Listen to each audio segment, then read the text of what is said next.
رات کے اندھیرے میں اپنے گھر کا کوڑا اگر اٹھا کر کے ہم نے ہمسایوں کے گھر کے آگے پھینک دیا تو صاحب ہمسائے نے بھی یہی کیا، اس نے اپنے گھر کا کوڑا رات کے اندھیرے میں ہمارے گھر کے آگے پھینک دیا، اور سارے گلی کے لوگ ایک دوسرے کے گھر کے آگے کوڑا پھینکتے رہے، اور صبح ساری گلی جو تھی وہ کوڑے سے بھری ہوئی تھی، اور وہاں تعفن پیدا ہوا، وہاں بدبو پیدا ہوئی، وہاں مکھیاں اور مچھر پیدا ہوئے جو پلٹ کے ہمارے اوپر آئے۔ مسموم ہوائیں ہماری صحت کو بگاڑ دیتی ہیں، ہواؤں میں غلاظت گھل جاتی ہے، گندگی پھیل جاتی ہے۔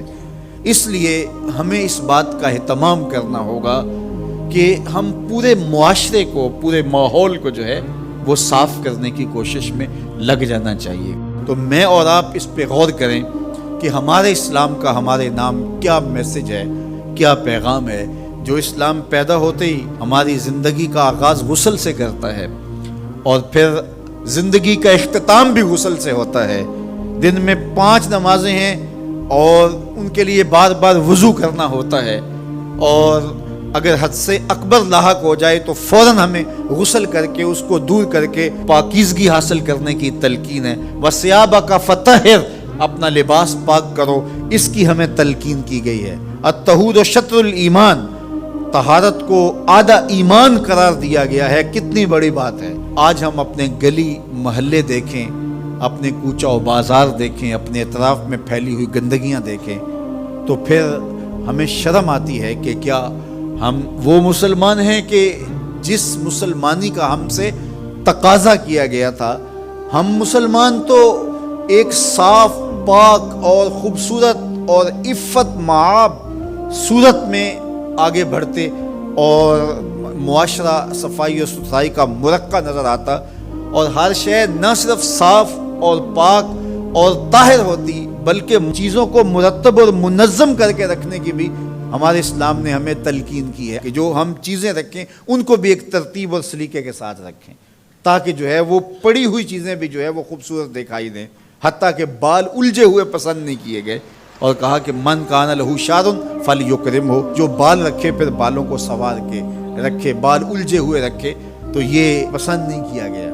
تو یہ ہمارے دین نے ہم سے تقاضا کیا ہے، جہاں ہم رہتے ہیں، جس گلی میں رہتے ہیں، جس محلے میں رہتے ہیں۔ ہم نے یہ دیکھا ہے کہ 10 مرلے کا ایک کنال کا گھر بنگلہ بنایا، اور اس کے اندر اتنا اچھا اہتمام کیا، ایک ایک کونے اور گوشے کو ہم نے سلیقے کے ساتھ بنایا اور خوبصورتی کے ساتھ بنایا، لیکن گھر کے آگے 10 فٹ کی گلی ہے تو وہ گندگی سے اٹی پڑی ہے۔ ہمارے گھر کے سامنے جوہڑ پانی کا بڑا ہے، اور جس کے اندر گندگی اور غلاظت ہے، اور وہ چھینٹے اڑ کے ہمارے گھر کے اندر ہی گرتے ہیں، اور وہاں پیدا ہونے والی مکھیاں اور مچھر ہمارے گھر کے اندر ہی غلاظت کا جو ہے وہ سبب و ذریعہ بنتے ہیں، اور اس گندگی کے ماحول سے ہوا بھی مسموم ہوتی ہے جو بیماریاں پھیلاتی ہے، اور اس سے جو ہے وہ ہم خود متاثر ہوتے ہیں۔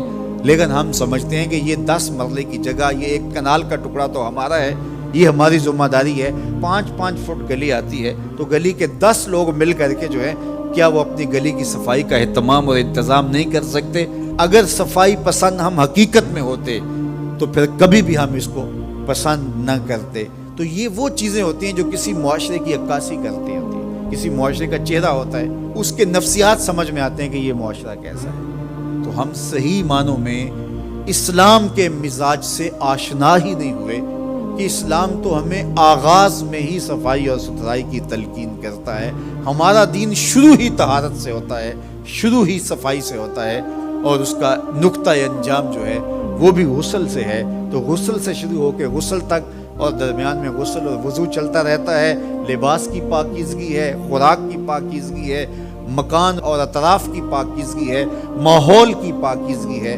ہمارا دین ہمیں اس کی تلقین کرتا ہے۔ راستے کے اندر پڑا ہوا کوئی کانٹا اٹھا کے ایک طرف رکھ دینا، کوئی اینٹ کا ٹکڑا اٹھا کے ایک طرف رکھ دینا، کوئی پتھر کا ٹکڑا اٹھا کے ایک طرف رکھ دینا، اور راستے کو صاف کر دینا، تو یہ صدقہ قرار دیا گیا ہے، اور اللہ رسول کی رضا کا سبب اور ذریعہ قرار دیا گیا ہے۔ میں آپ سے توقع رکھتا ہوں، اور میں خود بھی انشاءاللہ اس کے لیے کوشاں رہوں کہ ہم اپنے ماحول کی صفائی کے لیے اپنے حصے کا کام ضرور کریں۔